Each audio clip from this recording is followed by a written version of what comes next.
Hey, it's time for Security Now. I am Matt Pruitt. I'm not Leo Laporte. He is out and about having some interesting birthday celebrations. We'll leave it at that. But I'm joined this week by Mr. Security Steve Gibson himself. And today we're going to talk about what's going on with CrushFTP, the enterprise FTP package. There's also some interesting stuff going on with the fingerprint scanners and biometrics on your laptops and devices that are out there. Are they really secure? Some think that they are, maybe they're not. But also, there's some big news happening again with all of these credit agencies out there. TransUnion and Experian hacked yet again. Good grief. All of that and more is coming up here on Security Now. Y'all stay tuned. Podcasts you love. From people you trust. This is TWiT. This is Security Now, episode 950, recorded Tuesday, November 28th, 2023. Leo turns 67. This episode of Security Now is brought to you by Palo Alto Networks. Their Zero Trust for OT security solutions can help your business achieve 351% ROI over 5 years. To learn more, find the link in the show description or visit paloaltonetworks.com. And by Melissa, the global leader in contact data quality. Bad data is bad business. Make sure your customer contact data is up to date. Get started today with 1,000 records cleaned for free at melissa.com/twit. And by our friends at IT Pro TV, now called ACI Learning. ACI's new cyber skills is training that's for everyone, not just the pros. Visit go.acilearning.com/twit. TWiT listeners can receive up to 65% off an IT Pro Enterprise Solution Plan after completing their form. Based on your team size, you'll receive a properly coded discount tailored to your needs. Hey, what's going on, everybody? I am Matt Pruitt, and this is Security Now here on TWiT TV. Yes, I said I am Ant Pruitt. No, I am not Leo Laporte. That man is somewhere way off in the distance with no telephones, no computers, no tech at all. So he's probably pretty frustrated right now. I'm kidding. No, it's all for his own good, having himself a nice little retreat this week. So I am sitting in for him and going to sit down with Mr. Steve Gibson as we get into a great episode of Security Now and get into all of the ins and outs and questionable things happening in the world of cybersecurity. How you doing, Mr. Gibson? Hey, Ant. It's great to be with you this week. There's one other thing that Leo may be without, and that would be a birthday party. Since last week's podcast was titled Ethernet Turned 50, and since no other major topic grabbed the headline for today, I thought it only seemed right to title this one Leo Turns 67. I dig it. That will be his age tomorrow. Now, wherever it is, whatever cave he's in somewhere, maybe they'll have a little birthday party for him there. But apparently, if he really is off sequestered somewhere, it won't be happening with his, normal family. They'll have to defer, I presume, until he gets back. Right. But you and I are going to examine the various answers to some interesting questions, including how many of us still have Adobe Flash Player lurking in our machines? What can you do if you lose your Veracrypt password? Firefox is now at release 120. What did it just add? What just happened to give Do Not Track new hope? Why might you need to rename your ownCloud to PwnCloud? How might using the CrushFTP Enterprise Suite crush your spirits? Just how safe is biometric fingerprint authentication? How's that going with Apache's MQ vulnerability? And have you locked your credit bureau access yet? Should passkeys be stored alongside regular passwords or kept somewhere else? What's the best way to prevent techie youngsters from accessing the internet? And is that even possible? What could possibly go wrong with a camera that digitally authenticates and signs its photos? Could we just remove the EU's unwanted country certificates if that happens? What's the best domain registrar? And what was Apple's true motivation for announcing RCS messaging for their iProducts? We're going to cover a lot of ground today. Oh, my. I mean, you have a lot of questions there, sir. I am so full of questions. I don't know what's going on. You got a lot of questions. I hope you have a lot of answers, because that's some pretty interesting topics there. And some it's probably going to provoke some people and anger some people, because I'm looking at one of those issues, especially regarding youngsters. And I want to talk to you about because you're a dad. Yep. Yeah, I have thoughts, and we'll get into that. But first, we have to go ahead and get ready to thank one of our fine sponsors here for Security Now. And this week, the episode of Security Now is brought to you by Palo Alto Networks.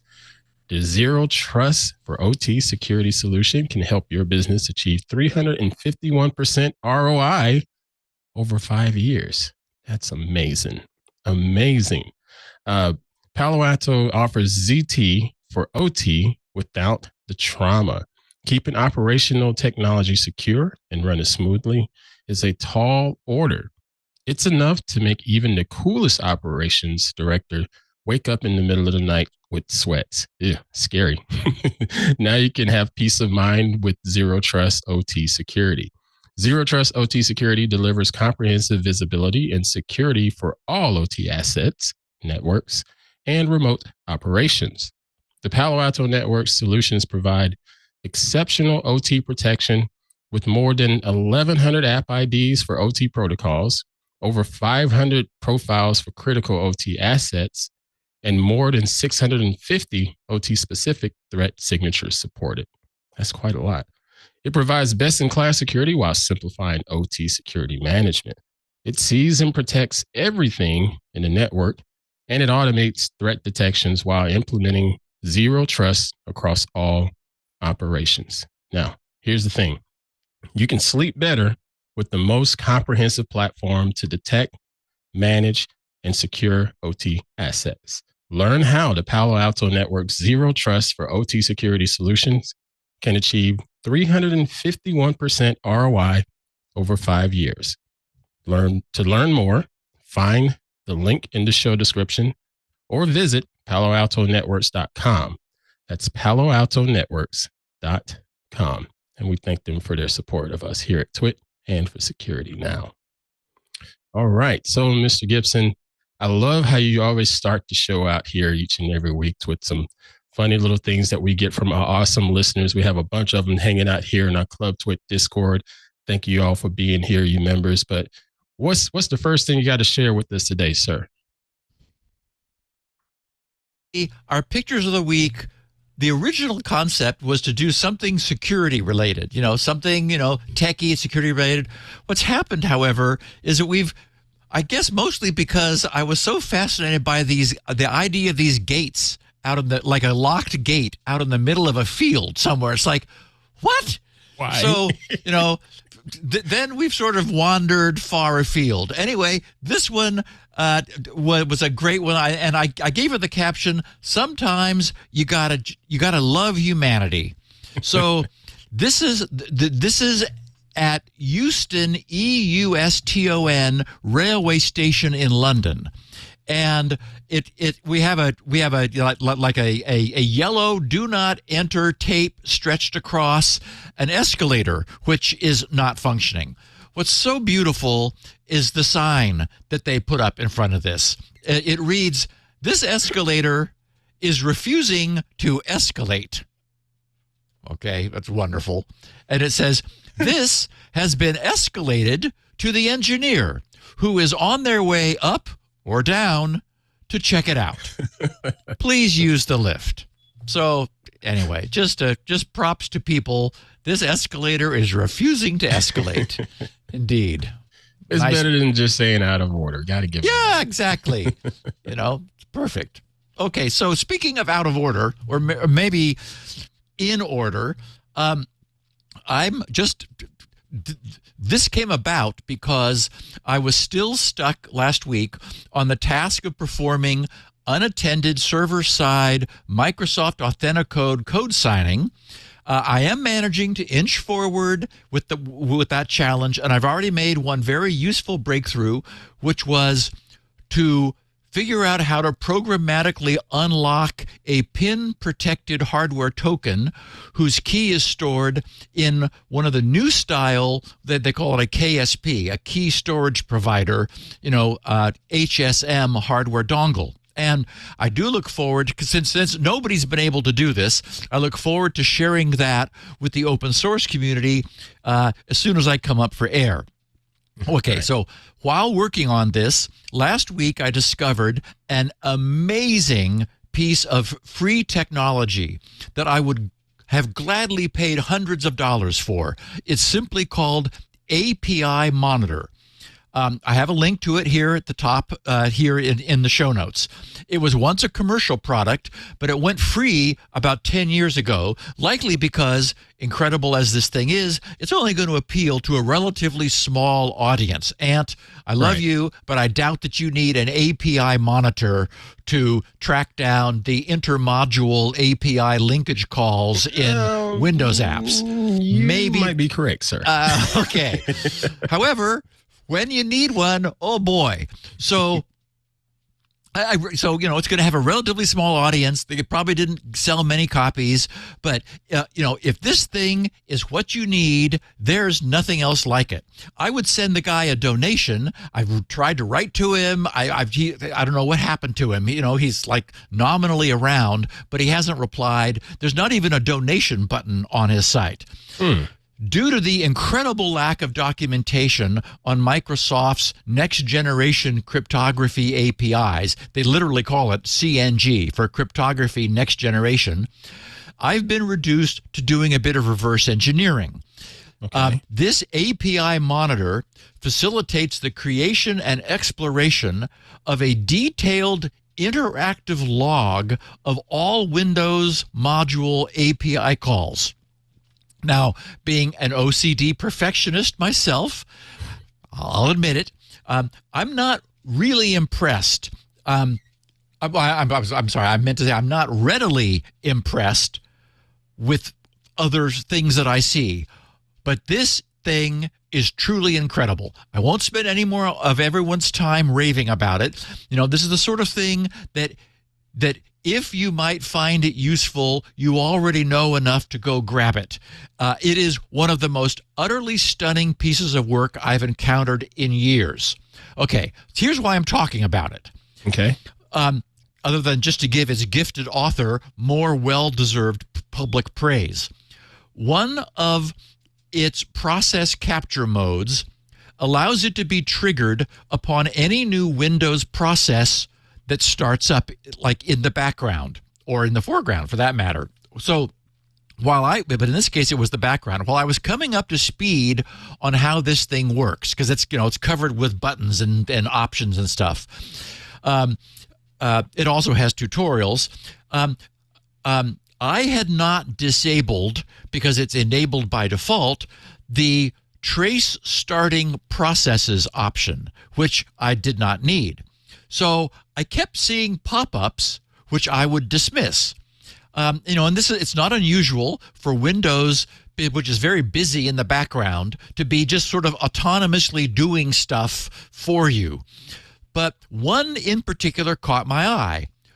It kept popping up. Adobe's Flash Player Updater. And, so while this thing was running, this API monitor, it would pop up a dialogue saying, Adobe's Flash Player Updater, has launched. Would you like to trace it? And it's like, well, first of all, no. But why is Adobe's Flash Player Updater trying to launch? So the first few times because I was busy doing what I was doing, I just dismissed it. I said, no, I don't want that. But finally, I thought, okay, wait a minute. What is going on? Okay, so in my machine, Adobe Flash Player Updater was still alive. The problem with leaving something like this attempting to run in the background is I don't know what URL this thing was constantly querying. Hopefully, it was a subdomain of Adobe and not some separate domain from Flash Player's legacy Macromedia days that, might not be renewed. But if whatever domain the updater was querying were ever to become available for any reason, a bazillion PCs around the world, apparently like mine, would be querying it for an update. And now, hopefully, Adobe also did the right thing and had any updates digitally signed with a pinned certificate so that the updater would only accept updated code that had been signed with an absolutely specific Adobe certificate. Okay. That would, on its face, prevent a malicious actor from injecting their code into these bazillion systems around the world that are all still apparently attempting to update their long since retired copy of Adobe Flash. Okay, so here's what Adobe had to say about their retirement of Flash Player.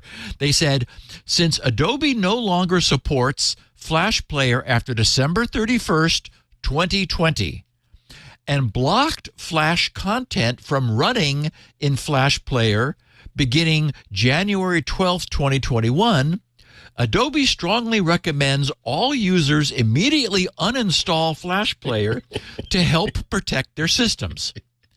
Okay, well, as we all know, Flash Player was nothing short of a catastrophic security disaster from the moment it appeared. And of course, I mean, how many episodes in this podcast's past were we saying, well, once again, exploits of a Flash Player, blah, blah, blah. So, now Adobe was never seen to be using language like Adobe strongly recommends all users immediately uninstall Flash Player to help protect their systems. While it was a going concern, right? It was only after they've decided to finally give up that they said, okay, now get rid of it because it's a disaster. On their Flash Player end-of-life FAQ page, they ask themselves, why should I uninstall Flash Player from my system? Then they provide the answer. Flash Player, they said, may remain on your system unless you uninstall it.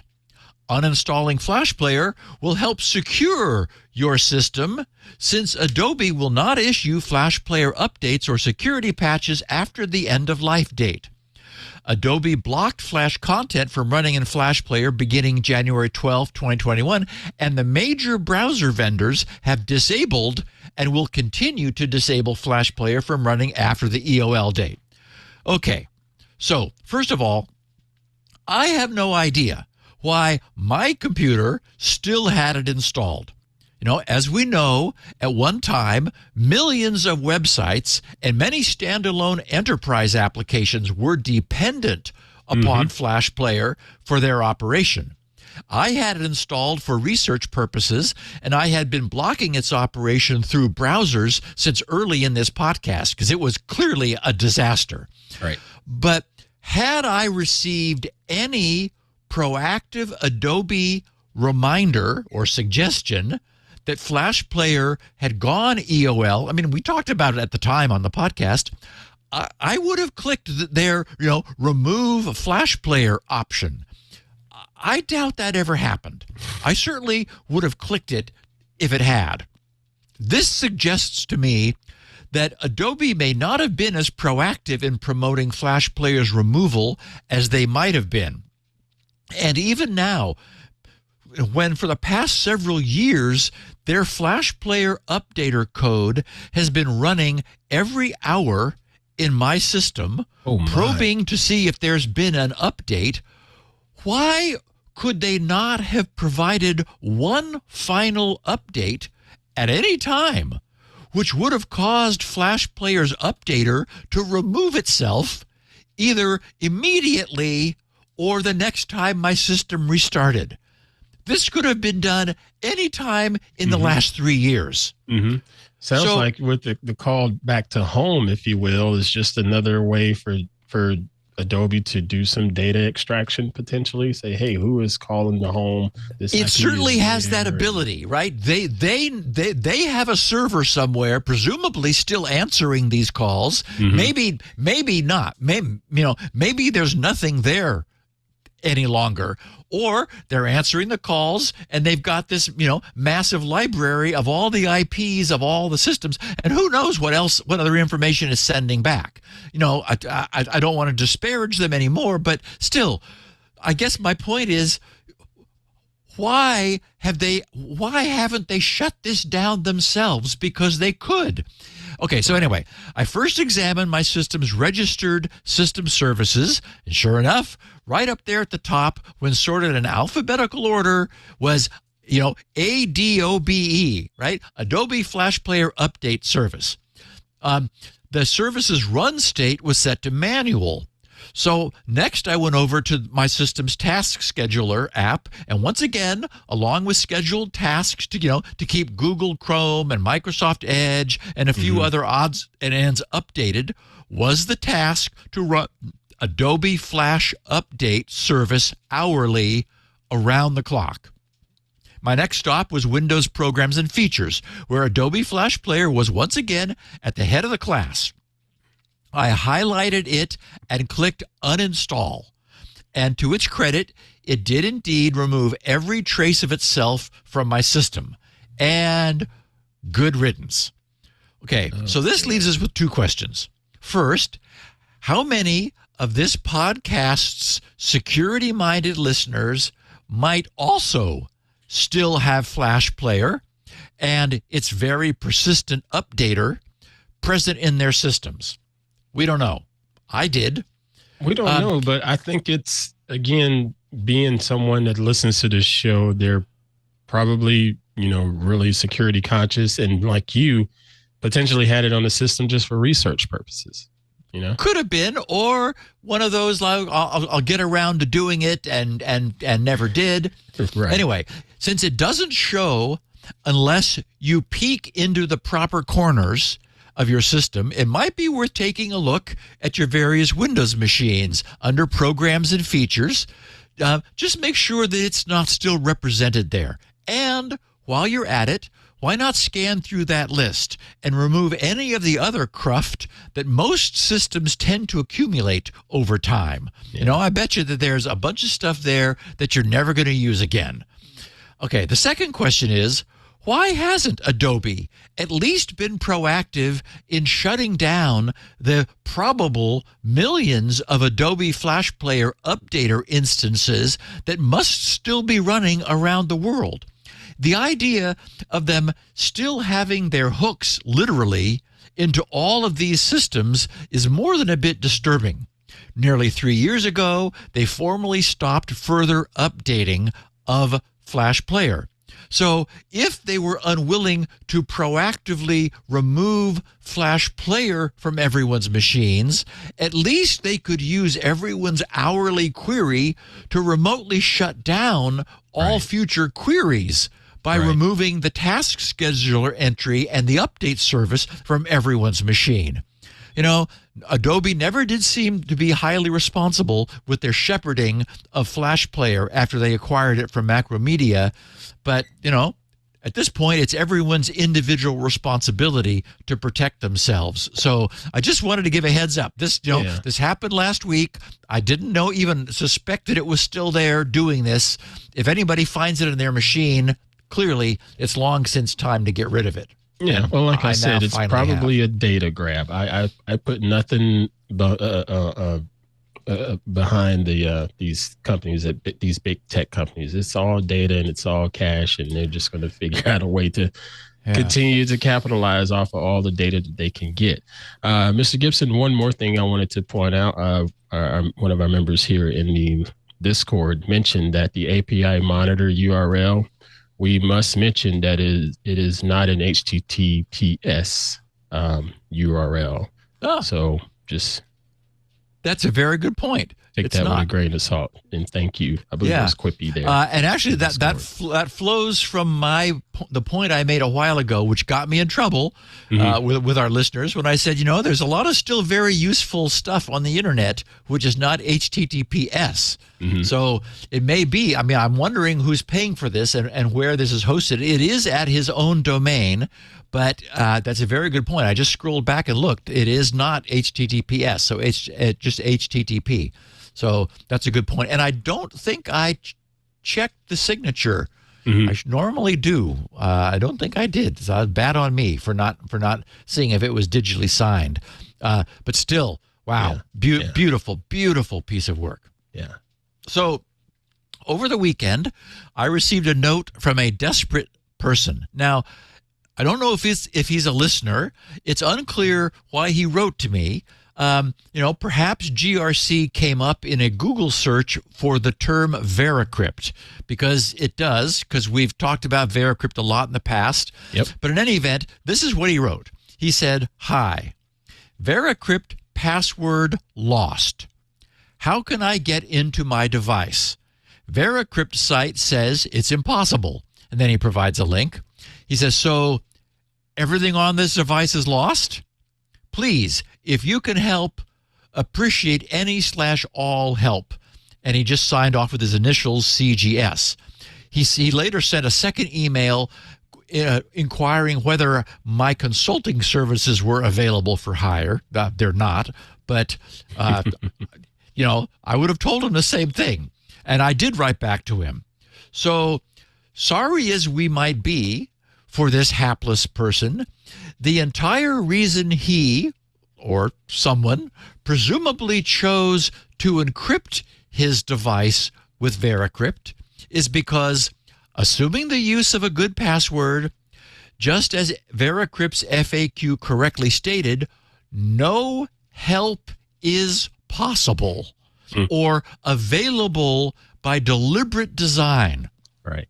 And I said he or someone just now because we only have his statement to lead us to believe that he has any actual legal or ethical right to the data that has been encrypted on that device, right? Knowing nothing more, it could just as easily be that a thief has stolen someone else's drive, knowing that it contains the password information for that person's cryptocurrency, which could be worth millions of dollars, where the only thing protecting that crypto from the theft is the device's Veracrypt encryption, and that right now, at this very minute, the original true owner of this device is thanking his lucky stars that first, he chose Veracrypt, and second, he also locked that drive up with a password that no one will ever be able to brute force. However, in the meantime, out of an abundance of caution, this person whose jewels have been stolen has had plenty of time to relocate his crypto to some other wallet where it will now again be safe. In any event, the lesson here is A, use Veracrypt. It remains the go-to solution for open source, audited, whole drive, or partition encryption. B, no matter what, always use a really strong and difficult to brute force password. And C, be very careful to create ample backups of the password you assigned. Again, there is, I know our listeners know this, but it's just as a reminder, there is no way to get your Veracrypt data back on purpose. You don't want anybody else who were to steal your drive to be able to get your data back. So, make a copy of your, impossible to remember password. You have to. That phrase right there, make a copy of your password, could sometimes be problematic depending on the person you're saying that to. What type of suggestions or recommendations do you have for someone that's going to make a copy of their, quote, master password, as far as what should it be in, where should it be stored, that kind of thing? Because we're not necessarily saying write your password down, put it on a sticky note, and stick it up under the seat cushion. Right. I would not post it behind you when you're doing web conferences. That would not be good. Or that. Bruce Schneier, the security guru that we refer to frequently on the podcast, made a comment once that has stuck with me when asked about that. He said, write it down. He said, we are very good at managing little bits of paper. He said, we are not good at storing things securely. Mm-hmm. So the point being, I would print it out on a piece of paper and put it somewhere. And consider the risk profile. It is often the case that you're protecting yourself from someone in Russia or China, some hostile foreign nation. Mm-hmm. They're not going to come to your home from their country and get into the shoebox you have tucked away under the bed. That's not going to happen. Right. So that would be a safe place to store your password. Now, it would not be safe to store it from your kids because they would get into the shoebox that you have. So you have to keep the threat model in mind. Right. If you keep a safety deposit box, or if you have an attorney you trust.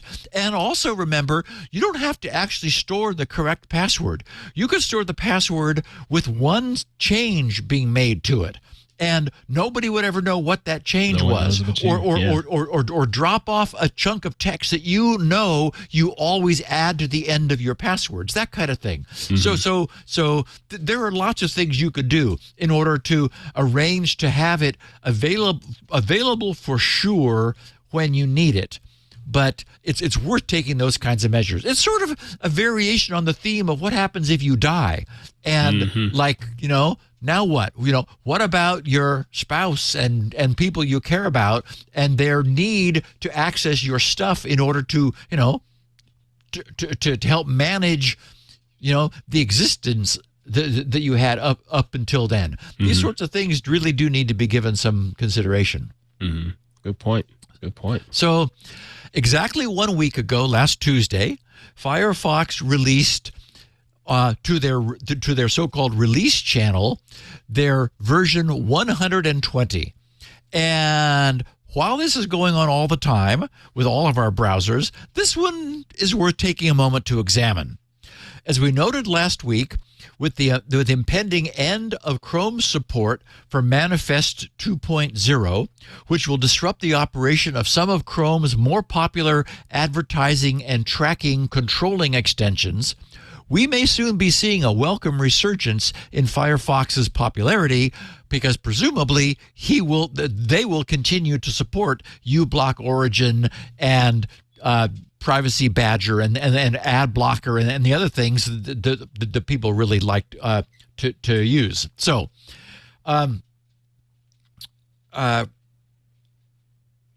Firefox Release 120, as I said, brings us a few new features that are worth noting. For one thing, its right-click pop-up context menu when you right-click on a link now adds a new feature down toward the bottom named Copy Link Without Site Tracking, which Mozilla says ensures that any copied links will no longer contain tracking information. And I think that's a great new feature. Yeah. Why would you not do that? As we know, one of the ways that we are being tracked is that links are being embellished with unique identifiers. And if you just copy the whole link, you're going to copy that identifier. And so, wherever that link goes, whoever clicks on it in the future is going to, be sending that identifier to the link's target unwittingly. So, copy link without site tracking, cool new feature. Firefox now also supports the welcome setting. It's under Preferences, Privacy and Security to enable GPC, which we did a whole podcast on a while back. That's Global Privacy Control, which is a newly defined beacon which is receiving some legal support in order to enforce its and encourage its adoption by websites. So although this is opt-in During normal browsing, it is enabled in private browsing mode by default. Also, in that same privacy and the privacy and security region, you'll find the do not track request, which can also and should be enabled. As I mentioned a few weeks ago, after rediscovering the EFF's Privacy Badger also adds those beacons to every user's web requests, but there's no harm in adding a belt to go with those suspenders. So, I also have some very encouraging news about the future of DNT to share in a minute. But a few more Firefox features first. Firefox's private windows and its ETP strict privacy configuration now also enhances its Canvas APIs with fingerprinting protection, essentially continuing to protect the user's online privacy, as we've discussed in the past, allowing websites to probe various subtle details of how a given browser renders specific pixel illumination to the user's viewing canvas is just one more trick that the trackers have developed to follow us around the internet. So Firefox has taken measures to obfuscate that. Okay. Outstanding. Yes. And listen to this one. This is a cool one. Firefox is rolling out cookie banner blocking in the browser by default in private windows, but only for users in Germany during the coming weeks. Firefox will now auto-refuse cookies and dismiss annoying cookie banners for supported sites. Furthermore, also only for all users in Germany for the time being, Firefox has enabled URL tracking protection by default in private windows. Firefox will remove non-essential URL query parameters, just like we were talking happens if you right-click on a link and select that option now, right, which are often used to track users across the web. Again, I'll have more to say about Germany in a minute. Firefox now imports TLS trust anchors, web security certificate authority certificates from the operating system's root store. Now, that's a little controversial for reasons we'll explain. This will be enabled by default on Windows, Mac OS, and Android, and if needed, can be turned off in settings under Preferences, Privacy, and Security Certificates. On my Firefox 120, this checkbox is labeled, and yes, it was enabled by default. It says, allow Firefox to automatically trust third-party root certificates you install. Okay, now my problem with this wording is that it's misleading. It sounds as though users, because the word it uses, as though users would be the ones to install those third-party certificates. But that's almost never the case. Presumably, Mozilla is attempting to be more compatible with the third-party TLS proxying middle boxes increasingly employed by enterprises to filter their network traffic. The use of any of those requires that the browser trusts the certificates that those boxes mint on the fly.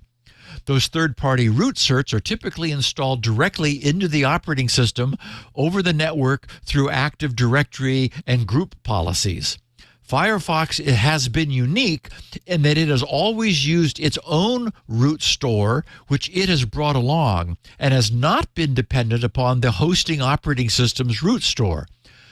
So it must be that this recent move, just now with Firefox 120, is intended to make the use of Firefox easier in such enterprise settings. Now, that's great for the enterprise. We'd like to see more use of Firefox there.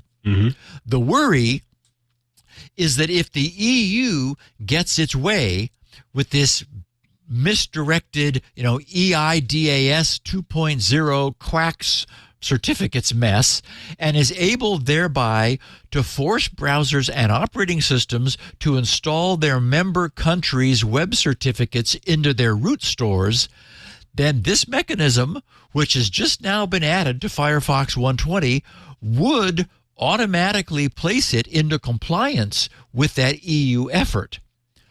Okay, now, given Mozilla's clearly and quite strongly publicly stated position on the EU's EIDAS 2.0 crack certificates, it seems unlikely to me that pre-compliance with something to which Microsoft and Mozilla and others quite strongly disagrees is likely. Remember that rather than signing onto that large open letter that most others co-signed, Mozilla chose to write one of their own, which the likes of Cloudflare, Fastly, and the ISRG and the Linux Foundation and others all co-signed. So my guess is that it's the smoother functioning within the enterprise, which was the sole motivation. And note that we do have a simple checkbox that any of us can uncheck if we do not want to have Firefox's root store augmented or polluted by its use of the underlying host OS's root store. Okay, so what about Firefox and this Germany business? Yes, please. There were several interesting changes in Firefox, which I just mentioned, but which only benefit German users. What's up with that? It turns out that German courts have been weighing several issues and that their decisions have come down on the side of user privacy and choice. TechRadar pulled together a nice piece providing this recent news and also some backstory about the DNT and GPC beacons. So with a bit of editing by me, here's what TechRadar explained. They said, Germany is perhaps the most proactive country when it comes to protecting its citizens' privacy, something that privacy advocates and enthusiasts have been aware of for a while now. And the country recently reiterated its stance against Microsoft-owned LinkedIn. A Berlin court found in favor of the Federation of German Consumer Organizations, which filed a lawsuit against LinkedIn for ignoring users who turned on the Do Not Track function in their browsers. According to the German judge, companies must respect these settings under the GDPR. So that's big news. It's a small victory for privacy, but this do not track ruling might end up reshaping how websites and other online platforms have to handle our data more broadly. Adoption and support of DNT has been in sharp decline from its initial introduction back in 2009. Now, ad blocker and VPN service provider AdGuard was asked by TechRadar. AdGuard believes this is a potentially game-changing court decision, which could, as they put it, exhume the once abandoned and apparently buried privacy initiative for good. So, a little bit of more backstory here. Do not track headers, as we know, are beacons sent by browsers to proactively inform a website not to collect or track that visitor's browsing. DNT was first proposed by security researchers Christopher Segoyan, Sid Stam, and Dan Kaminsky well back in 2009 to limit web tracking. And I just jumped on this thing full on because it was such a clean, beautiful, simple idea. Just simply turn on a header that says, thank you very much. I'm a person who does not want to be tracked. A year later, after 2009, the U.S. FTC, our Federal Trade Commission, gave its approval and called for the creation of a universal mechanism to give users more agency over their data. The first web browser to support the new initiative was Mozilla Firefox, which added the feature in March of 2011. other services followed suit, including Microsoft's Internet Explorer. And that back then, IE was the big browser at the time. So them adding it was a big deal. Apple Safari and Opera were included. Google Chrome embraced the industry trend back in 2012. Now, as our longtime listeners may remember, the problem was IE from Microsoft turned this on by default. The fact that it was on by default allowed those who were fighting against it to take the position that, well, wait a minute, if it's on by default, then it doesn't necessarily reflect what the user wants. Choice. No choice there. Because it's always on, we're going to ignore it. Thank you very much. Anyway, so AdGuard said the early 2010s was perhaps the time when the enthusiasm for the DNT and its potential to improve privacy was at its peak, unquote. Okay, so unfortunately, after initial success with browsers, the DNT wave seemed destined to dwindle. The problem started from the lack of similar support among websites and advertisers. You know, they didn't want to do it. I mean, they didn't want to obey it, and nobody was making them obey it, so why would they? That's where GPC stands to benefit, and why this recent decision in Germany is significant. The German court is saying, you know, you have to pay attention to this. So, wow, even Google, that implemented the DNT feature on its browser, refused to, quote, change its behavior, unquote, on its own websites and web services. In other words, naturally, they declined to honor DNT requests themselves, even from users on their own browser who had turned it on. Shocking. Yeah.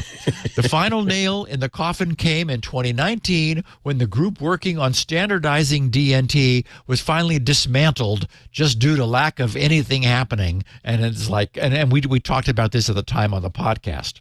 So privacy advocacy groups did not want to renounce giving users a better way to help protect their personal data and browsing activities.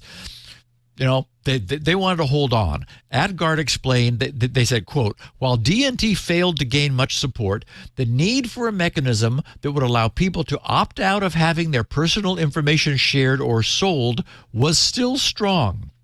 Privacy-focused experts believe organizations should allow their customers to decide whether to have their information shared or sold in the first place.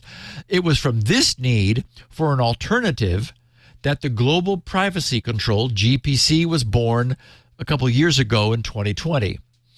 Like DNT, the GPC is a signal sent with every web request over HTTP and HTTPS to opt out having browsing data collected or sold. Supporters of this new initiative include many privacy-first browsers and search engines like DuckDuckGo, Brave, and Firefox, and browser extensions such as Abene's Blur, Disconnect, Opt Me Out, and the EFF's Privacy Badger, as I mentioned before. GPC seems to have gained more traction than DNT was ever capable of, until now at least, where DNT may be catching up. And I think it's just that back in 2009, it was still ahead of its time. The idea was correct, but, you know, pressure hadn't built up enough against all of this going on as it has now. I mean, we even have Google designing their own non-tracking system in order to perform some user profiling in order to deliver more relevant ads. So, you know, clearly tracking is in trouble at this point in our entire industry. So in August of last year, GPC won its first legal battle in California against the commercial retail brand Sephora. And now, on October 30th, 2023, that date may be remembered as a milestone for the DNT initiative, because that was the date that the Berlin Regional Court ruled that LinkedIn can no longer ignore its users' DNT requests. Now, LinkedIn was not silent on this. We'll get to that in a second. But Rosemary Rodden, a legal officer with the German consumer rights group who brought the lawsuit, said, when consumers activate the do not track function of their browser, it sends a clear message. They do not want their surfing behavior to be spied on for advertising and other purposes. Now, website operators must respect this signal. It turned out that the judge agreed with Rosemary, ruling that LinkedIn is no longer allowed to warn its users that it will be ignoring their DNT signals. That's because, under the GDPR, the right to opt out of web tracking and data collection can also be exercised using automated procedures, period. In other words, the court found that a DNT signal is legally binding. This sets a precedent and revives the all but abandoned idea of do not track. Now, as I said, not everyone is happy with this decision. The LinkedIn spokesperson told Cyber News, quote, we disagree with the court's decision, which relates to an outdated version of our platform and intend to appeal the ruling, unquote. How? Now, outdated? What's outdated? The LinkedIn platform? If the ruling only applies to an outdated version of the LinkedIn platform, then why appeal it? And surely you can see with the growing support for the closely related GPC signal and with Google, as I said, developing their own non-tracking means to obtain interest categories for web users, this is a tide that is finally beginning to shift. So anyway, more enforcement is likely coming on the horizon. One decision in one country doesn't change the world overnight, but it is sure a step in the right direction. And there are times when having some ambulance-chasing attorneys around can come in handy. Let's let them, sick them on some other large websites that are not abiding by this court order, and we'll begin to get things turned around. And I think we should take our second break so I can catch my breath, and then we will proceed to talk about PwnCloud. Well, I wanted to ask you something and following up on this with the DNT, because I think about all of the websites that I've gone through, throughout the year that are just random websites, whether it be a photography site or some online shopping or what have you. Some of them, they put the banner up about tracking cookies, and it gives you the option to reject, so on and so forth. And then there's others that say, hey, our site uses tracking cookies, period. You can close this window and carry on, or you can get the heck off our website, period. So this is only going to apply for German sites, because I guess we're still going to see a bit of the wild, wild west everywhere else and still have those banners pop up and say, you know what, you don't have a choice. We're going to track you anyway. Is that what you're saying? Right. So the pop-up banners and the asking the user for permission or acknowledging that was something that the GDPR instigated and required that sites do, that they proactively get users permission. The DNT and the GPC, and it's kind of dumb to have two. It'd be nice if we just amalgamated them into a single beacon. But those are settings that the user can set in their browser, so that the browser is itself saying, I don't want to be tracked. I don't want to have my information aggregated and sold or shared with others. So I think where we are at the moment is in this confusing set of changing times. So, the GDPR said to websites, if you're going to be using tracking, you need to inform the user and obtain their permission. That's why we got all these ridiculous banners that you have to click in order to make go away. Now the court is saying, even that is obsolete. If the user has DNT and GPC beacons on, period, you are never allowed to track them. No reason to put up a cookie banner, because you can't be using cookies that are going to be tracking them. Right. And that's if they use an automated beacon, is what you're saying. Right. Okay. And all the browsers. I mean, that's the thing that Firefox just added and other browsers are beginning to return to.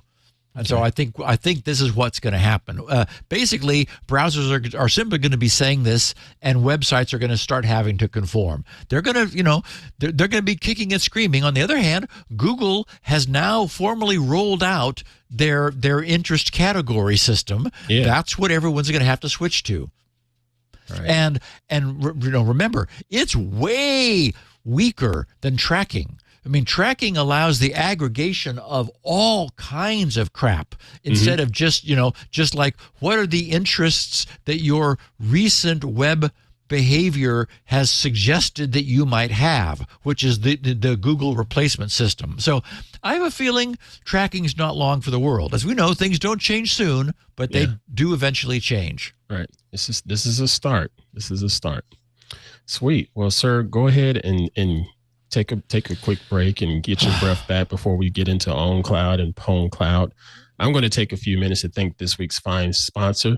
This episode of Security Now is brought to you by Melissa, the data quality experts. For over 38 years, Melissa has helped companies harness the value of their customers' data to drive insight, maintain data quality, and support global intelligence. Now, listen, all data expires up to 25% per year. Having clean and verified data helps customers have a smooth, error-free purchase experience. Especially this time of year, the holiday season, and people are getting ready for holiday gifts and holiday cards and mailing lists and all of that. This is definitely the time to consider this. Flexible to fit any business model, Melissa verifies addresses from more than 240 countries and to ensure only valid billing and shipping addresses enter your system. Melissa's international address validation cleans and corrects street addresses worldwide, automatically transliterating from one system to another, for example, like Chinese to Cyrillic. Pretty easy stuff there. No, it's not easy, but they make it look easy.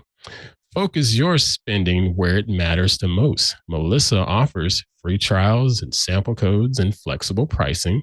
They even offer an ROI guarantee, unlimited technical support to customers all around the globe. Once you're signed up with Melissa, it's easy to integrate their other services. So you have Melissa Identity Verification. This will allow you to increase compliance, reduce fraud, and improve onboarding. Then there's Melissa Enrich. Here you can gain insight into who and where your customers are. Now, then there's also Melissa's Education Portal, which is available to individuals with a valid .edu email address. Now, that's pretty awesome. The popular feature is designed to introduce future data scientists to the inherent value of data and its global relevance in an ever-increasing range of industries and applications. So you can download the free Melissa's Lookup apps on Google Play or the Apple App Store, and there's no sign-up required. Validate an address and personal identity in the U.S. or Canada.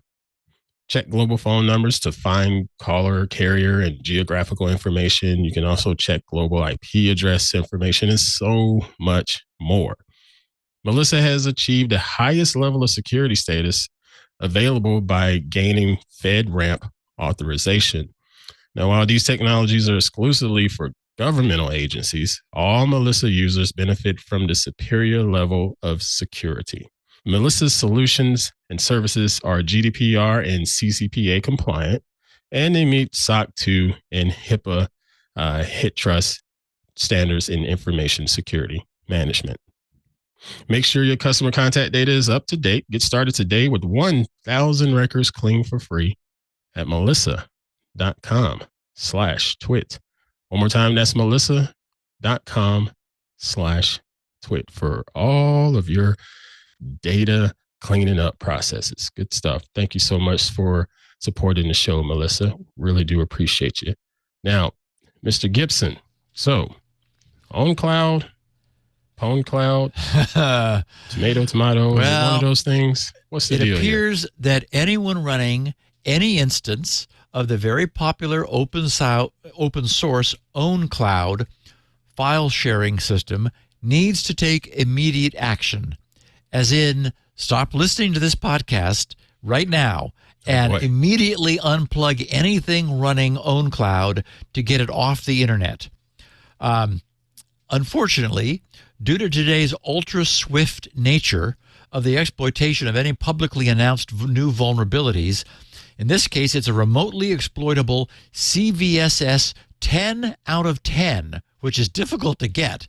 It may already be too late, but even if so, at least closing the unlocked front door and working to clean up any damage still needs to be done.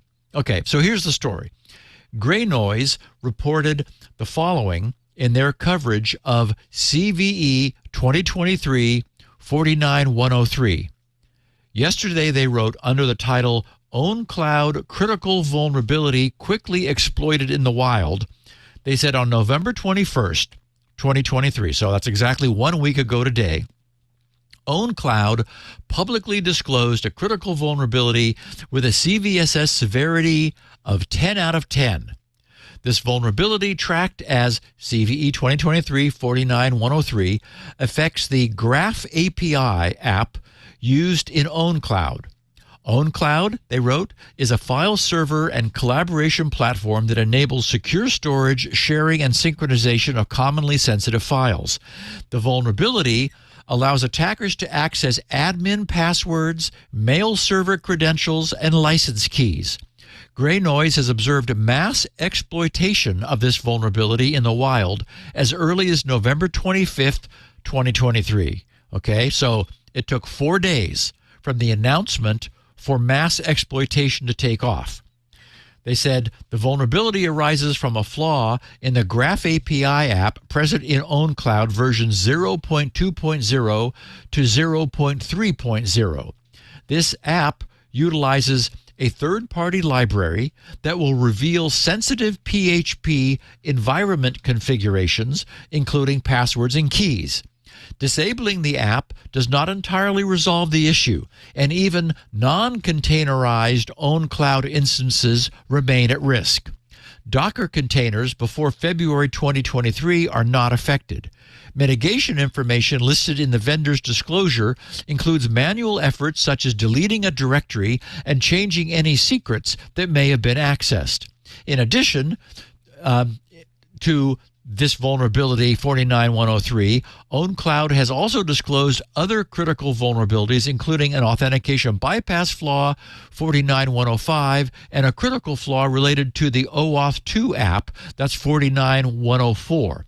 Organizations using ownCloud should address these vulnerabilities immediately. Okay, so that's bad. For ownCloud users, we have a potential 4-alarm fire situation. There are 3 newly disclosed CVEs with ratings of the difficult to obtain 10.0, a highly critical 9.8, and a still very bad 9.0. That 49103 CVE with a CVSS of 10.0 allows for disclosure of sensitive credentials and configuration in both containerized and non-containerized deployments.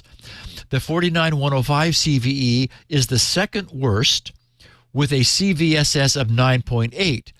It's a web DAV API authentication bypass using pre-signed URLs, which impacts core versions from 10.6.0 to 10.13.0. And the third 49104 CVE with a CVSS of 9.0 is a subdomain validation bypass impacting OAuth 2 prior to version 0.6.1.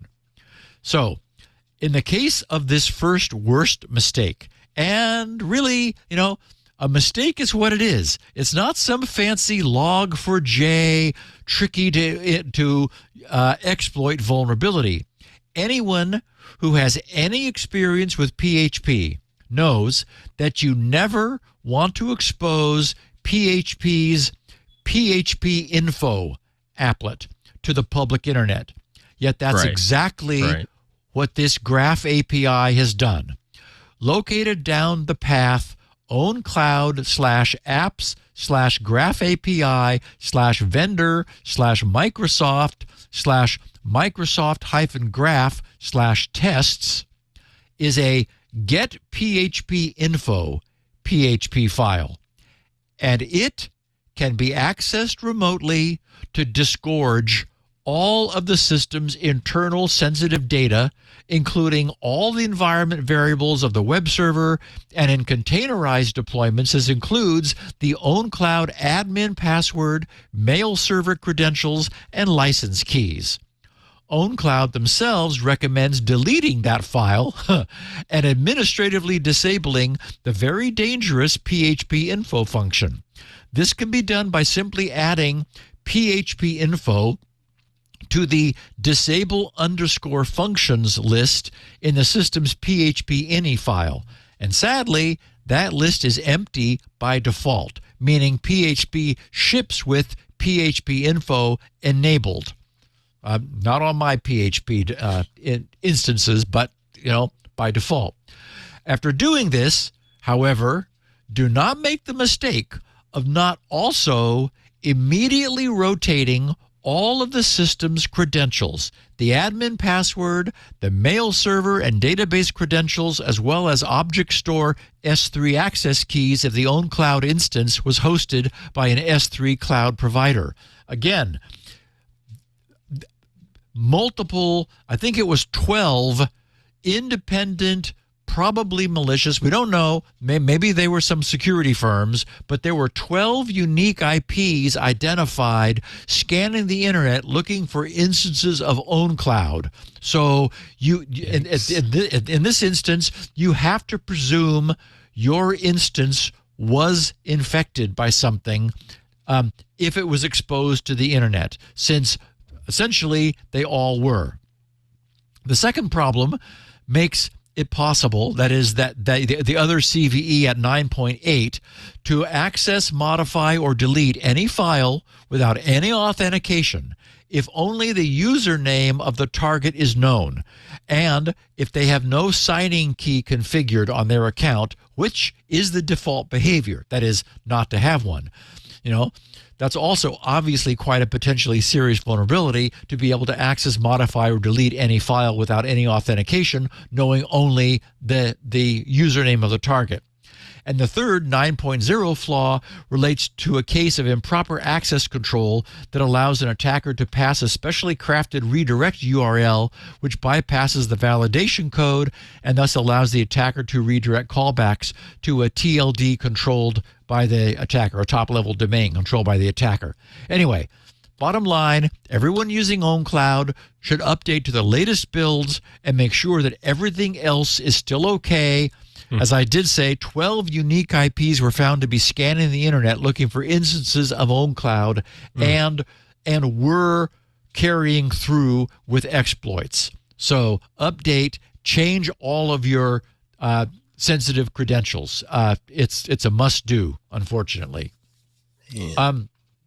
While we're on the topic of critical vulnerabilities that will wreck your day or your week or maybe even your month, anyone using the sadly named CrushFTP enterprise suite and are therefore currently somewhere around 10,000 publicly exposed instances of it on the internet must immediately update to version 10.5.2 or later.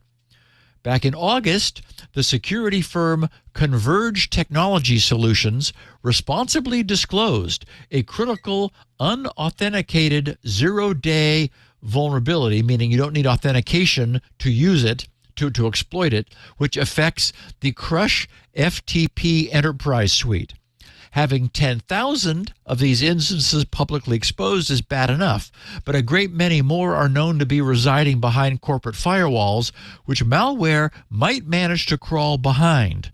The exploit permits an unauthenticated attacker to access all CrushFTP sites, run arbitrary programs on the host server, and acquire plain text passwords. The vulnerability was fixed in CrushFTP version, as I said, 10.5.2, and it affects software in the default configuration on all operating systems. What's more, Converge's Threat Intelligence has discovered that the security patch which resolved this problem has been reverse engineered, and adversaries have developed proofs of concepts. So forthcoming exploitation can be presumed. Update immediately. The attack chain hinges upon an unauthenticated query when CrushFTP parses request headers for a data transfer protocol called AS2. By exploiting the AS2 header parsing logic, which obviously has a flaw, the attacker gains partial control over user information Java properties. This properties object can then be leveraged to establish an arbitrary file read and delete primitive on the host system.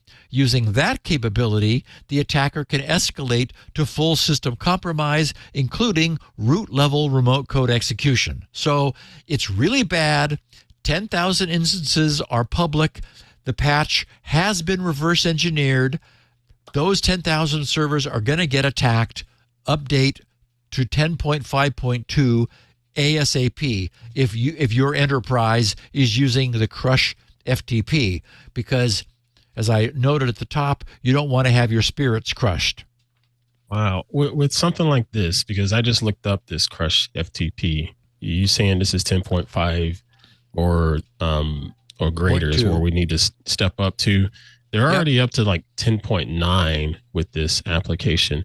Is there any reason why someone would use this? Because there are plenty of other FTP options out there, including some open source options that are out there. Why would an enterprise not even look at the open source side of things? Well, I did not look to see what CrushFTP Enterprise Suite means. And for example, this AS2 protocol is something I've never encountered by FTP. So it may be that it's got a bunch of extra special features that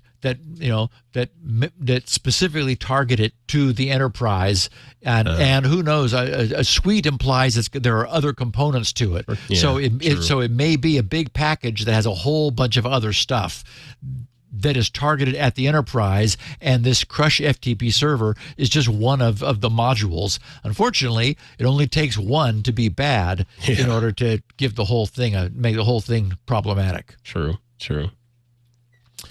So a very interesting set of flaws has been found in the fingerprint sensors manufactured by Goodix, Goodix, Synaptics. They're a very popular supplier. I ran across Synaptics. They make the touch pads in most laptops, and Elan, E-L-A-N. The OEMs who purchase and integrate those sensors and whose equipment is therefore vulnerable to fingerprint sensor-based authentication bypasses include the Dell Inspiron 15, the Lenovo ThinkPad T14, and Microsoft Surface Pro X laptops, just to name a few, which are known to contain these popular sensors. So this is what happens when a hardware-savvy security firm takes a close look at what's going on inside of fingerprint sensors. And as is often the case, the result is frightening. All three of the fingerprint sensors are the good kind, which perform something known as MOC verification, which stands for match on chip. That's what you want, since it integrates the matching and other biometric management functions directly onto the sensor's integrated chip. But the researchers said, quote, while MOC prevents replaying stored fingerprint data to the host for matching, it does not, in itself, prevent a malicious sensor from spoofing a legitimate sensor's communication. with the host, and thus falsely claiming that an authorized user has successfully authenticated. Okay, so to thwart this problem in general, Microsoft created something known as the Secure Device Connection Protocol, SDCP. It's designed to eliminate this problem by establishing an end-to-end secure channel between the sensor and the machine's motherboard. And we know how this can be done in practice. You know, TLS, that is the protocol that HTTP uses to establish a secure connection between endpoints in full public view. It works. So SDCP, you know, can theoretically work. You're able to share secret keys, establish a symmetric key, and as long as you have authentication of the endpoints, that can potentially be secure.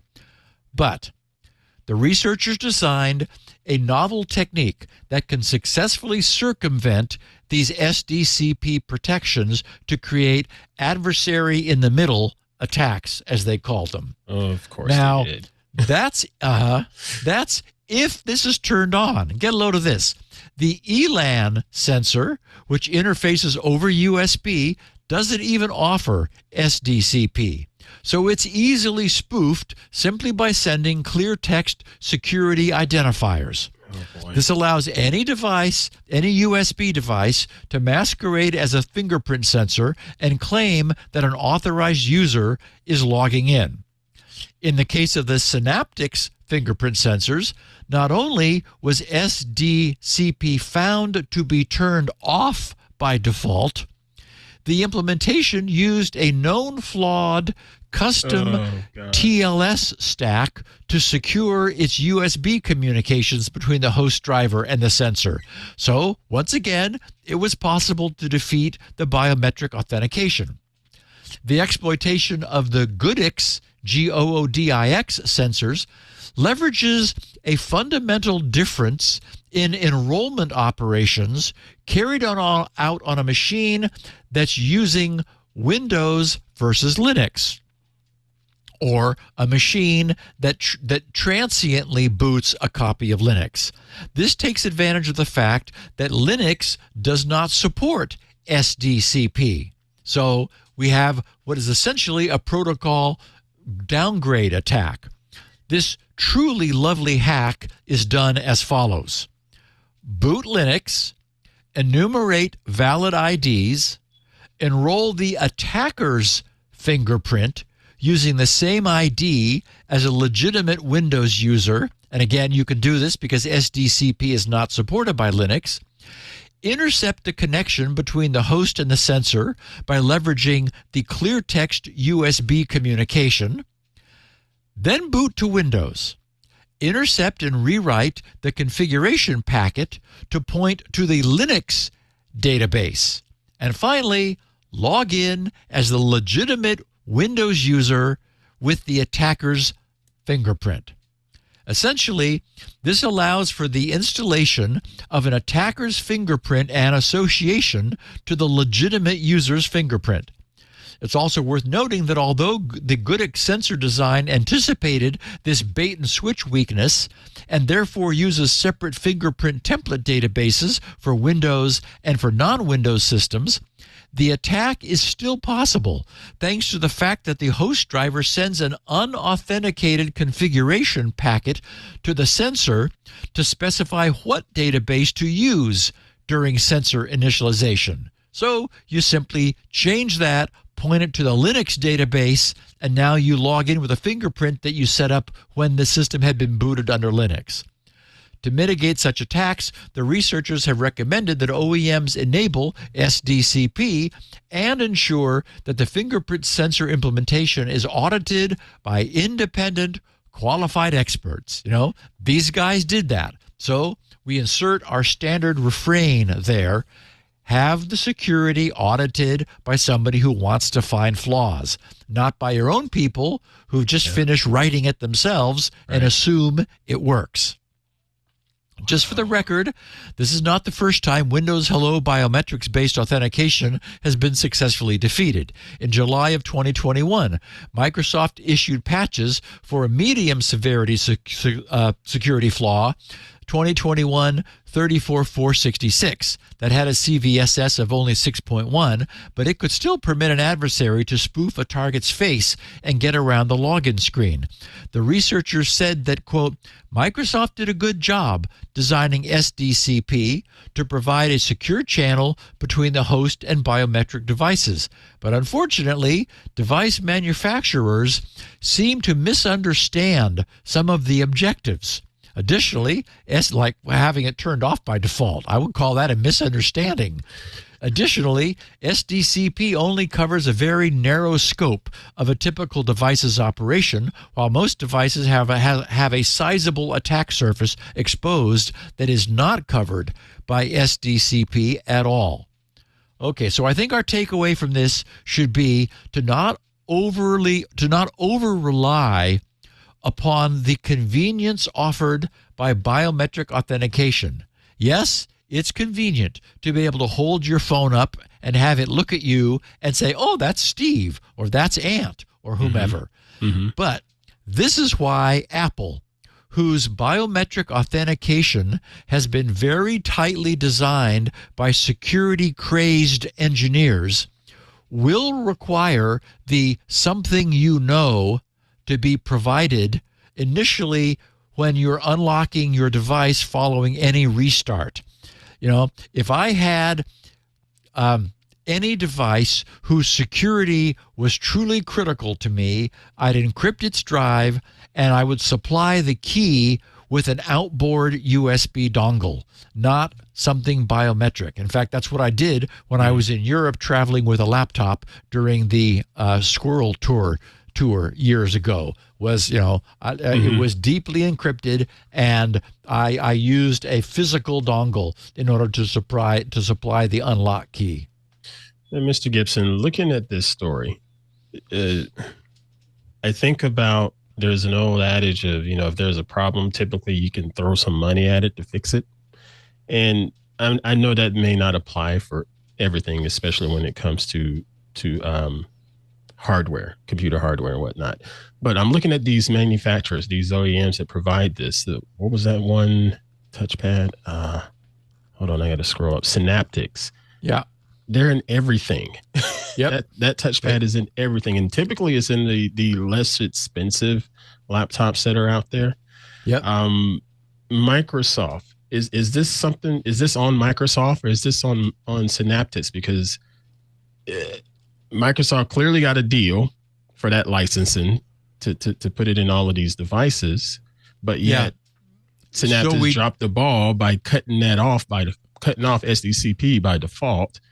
So it's probably the case that Synaptics sensors offer SDCP, but I would imagine, so we don't know which of these sensors goes with which of the OEMs that I mentioned. Okay. I would imagine that Microsoft would require SDCP be enabled. Mm-hmm. The only one of those three, of Elan, Synaptics, and Goodix, where the researchers found SDCP actually enabled and running, was on the Microsoft Surface tablets. All right. So that would be my guess. Okay. I would be surprising if Microsoft, supported this protocol and Synaptics was allowed to leave it off. It would probably have to be turned on.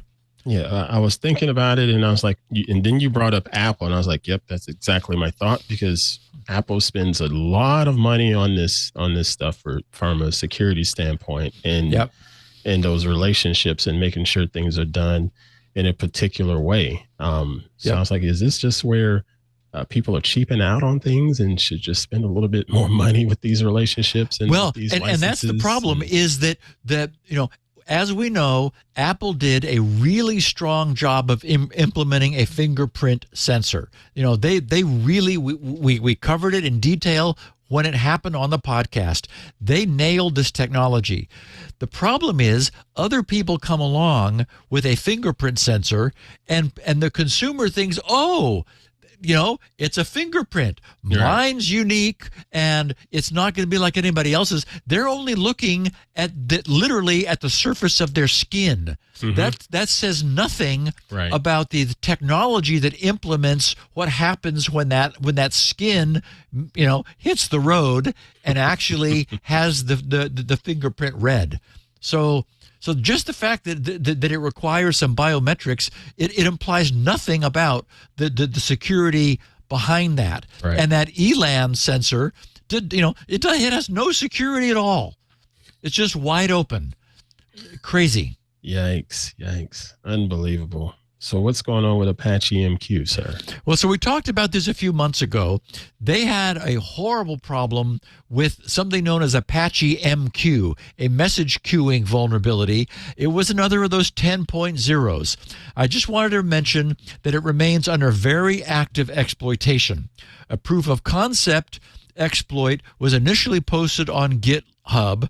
It was later updated to add an English language translation, and then 2 weeks ago it was further improved to change and basically bolster its TLS support.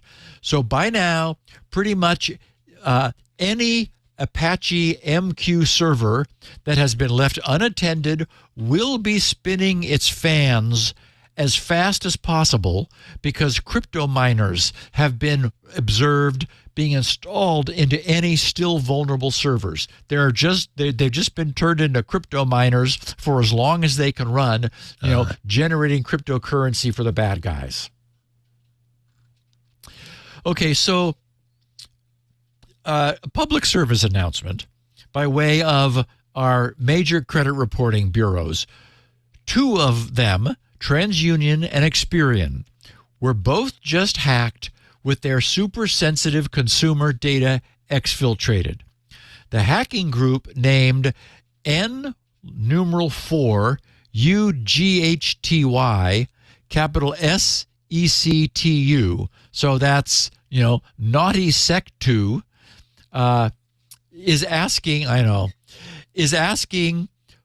for $30 million from each firm, threatening to release its customers' data online.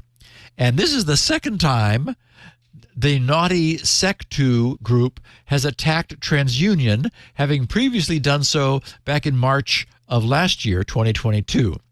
So let me just take this opportunity to once again remind everyone that all four of the major credit reporting bureaus support credit locking, and that everyone should be taking advantage of this feature.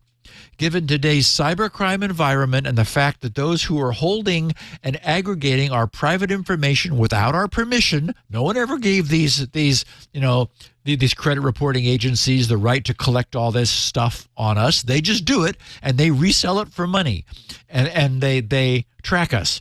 So without our permission, they have been proven unable to keep it private. So we need to minimize the chance that our private information will, if it escapes, will then be leveraged against us for identity theft. Identity theft is one of the most debilitating and difficult to recover from things that can happen to an individual. A few years ago, I decided that since I was such a large customer of Amazon, I would start routing my purchases through their card to obtain an additional several percent of savings. Okay. To apply for their card, I needed to briefly drop my credit reporting agency shields to allow Amazon's credit folks to verify my credit worthiness. What I learned at the time was that it is now possible to ask the bureaus to temporarily drop our shields for a specified duration, like 7 days, after which time they will automatically snap back up. So that really removes the last barrier of inconvenience from having one's credit reporting blocked by default. Everyone listening and everyone you care about should be running with their shields up full time. There's just no reason not to. Yeah, I And agree with you as we 100% start on that. taking some listener questions, why don't we take our last break, and then we will see what Christian has asked. Oh, sure. Yeah, I'm looking forward to some of the feedback from our fine listeners. Thank you again, Mr. Gibson. Another great episode so far here on Security Now, and thank you to everybody hanging out watching us live, whether it be in the IRC or here in our Club TWiT Discord. Really do appreciate y'all being here. But while we take a break, we're going to take the time to thank another fine sponsor for this episode of Security Now. It's our friends at IT Pro TV. But wait a minute, they're actually called ACI Learning now. In today's IT shortage, whether you operate as your own department or part of a larger team, your skills must be up to date. 94% of CIOs and CISOs agree that attracting and retaining talent is increasingly critical to their roles. Access to more than 7,200 hours of content available, ACI Learning consistently adds new content to keep you at the top of your game. Your team will thank you for the entertaining training, and ACI Learning's completion rate is 50% higher than their competitors. That says a lot right there. ACI Learning is excited to introduce the cyber skills. This is a solution to future-proof your entire organization, not just the IT squad. You know, a lot of people assume that security is all about what's happening in the IT department. Well, the folks outside IT, they ought to be up to date on simple security matters too. You know, there's a lot of little simple steps that one can take to keep things secure from an information standpoint. This is a new cybersecurity training tool for all the members of your organization. It's cybersecurity awareness training for all of your non-IT professionals. With cyber skills, get flexible on-demand training covering everything from password security and phishing scams, which is usually the main one, phishing scams that gets people, to malware prevention and network safety. Your employees will stay motivated and engaged throughout their learning process with easy to follow material. With a simple 1-hour course overview, your employees gain attack specific training and knowledge check assessments based on common cyber threats that they'll encounter pretty much on a daily basis, because those bad guys out there, they're relentless when it comes to trying to attack data. They'll also gain access to bonus courses, documentary style episodes, so your employees can learn about cyber attacks and breaches in their own style. You know, I love that. That's pretty flexible, because some people, they're not geared towards just the standard lecture, if you will. Some people learn more from a story in different types of tutorials. So it's cool that they have this flexibility out there. ACI Learning helps you invest in your team and entrust them to thrive while increasing the entire security of your business. Boost your enterprise cybersecurity confidence today with ACI Learning. Be bold, train smart. Folks, visit go.acilearning.com/twit, and TWiT listeners can receive up to 65% off an IT Pro Enterprise Solution Plan after completing their form. Now, this is based on your team's size, and you'll receive a properly quoted discount that is tailored specifically to your needs. So yeah, make sure you check it out. Go.acilearning.com/twit. And we appreciate them for all of their support of us here at TWiT and on Security Now. All right. So, Mr. Gibson, about time to close the loop and check out what our awesome listeners have sent in, right? Yep. So, Christian, I think his name, I would pronounce it Rutrecht, Rutrecht. He said, "Hi, Steve. Try to pronounce it. Not sure. Yeah. If you have managed to catch up to passkey support in Bitwarden, I have not heard it mentioned lately in Security Now. I've just started testing it on selective services, and it works flawlessly across my various devices. I am very impressed, I must say." And we need to mention that that Bitwarden is a sponsor of the TWiT network. He said, "What I would like to know is the view you have on adding all your passkeys to a combined password vault. I know that you have a standpoint that MFA verification apps or physical token devices should be separated, but what about passkeys? Personally, I prefer combining everything for the sake of convenience. I have family members and colleagues that I try to nudge toward using a password manager. For them to be able to use it, it must be easygoing. Even the concept of having something remembering their password for them is complicated to comprehend for some. In my research, I found that the best way of keeping my password security posture up to date and readily available for access is to have a single vault/app for everything. I chose Bitwarden for that purpose at the conclusion of my research 2 years ago, as it was the best hardened platform available, including the support for authentication tokens, and now passkeys. Keep up the good work. So, Christian, I would classify passkeys exactly as I would passwords.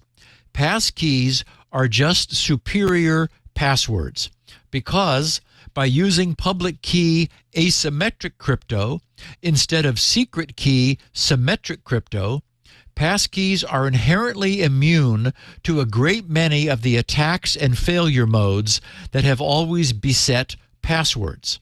In other words, I think it's entirely acceptable to keep passkeys in the same vault managed right alongside your traditional passwords.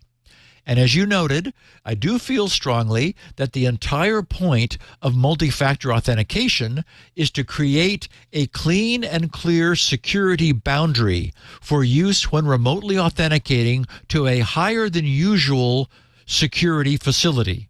For that reason, the idea of having a password manager also able to fill in the time-varying 6-digit MFA token makes me shake my head. Why bother at all if that's what you're going to do? It's true that some benefit will be derived from the inherent time-varying nature of the token, so simple replay attacks will be thwarted. But if you're going to go to the trouble of using some form of multi-factor authentication, why not get as much benefit from it as you can? And that means keeping it separate from your web browser that is able to fill in all the rest of your information. Don't have it also fill in your multi-factor authentication. But sir, we want convenience. Users want convenience and stuff to be done like right now. Duh. In fact, if you want convenience, I would say don't bother adding multi-factor authentication to any accounts if you're going to have your browser automatically fill them in. It's nutty. Okay, so here's the one that's, I think, interesting, Ant, that I asked you if you had kids about earlier. I'll read his question. I'll share my reply to him, and then let's talk about it.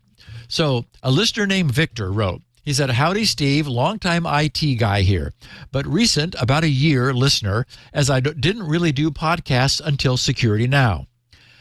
I have a question for you that may be something of a rabbit hole, but I'm seeking opinions on parental controls. I consider myself a well enough accomplished IT guy, but I'm facing a problem that one of my kids is about to step into the realm of getting a phone.